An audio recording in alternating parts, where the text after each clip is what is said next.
তো আর কিছু রাখছেন না, মানে খাবারের গন্ধ হয়ে চলে আসলাম আমাদের সবার সাথে একসাথে খেতে। কি ব্যাপার বাবা? মাছের এই আশটা মতো কোথেকে আসতেছে আব্বা? আমার তো বমি চলে আসতেছে আব্বা, এই গন্ধ তো সহ্য হইতেছে না।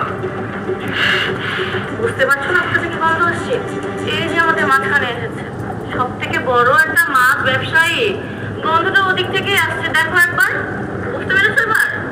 আব্বা, এই জাইলা যদি আমার সাথে বসে খায় তাহলে কিন্তু আমি এই টেবিলে বসে খেতে পারবো না আব্বা, কোনোভাবেই সম্ভব না। জামাই, তুমি এসব কি বলছো? তুমি আমার মেয়ের জামাই,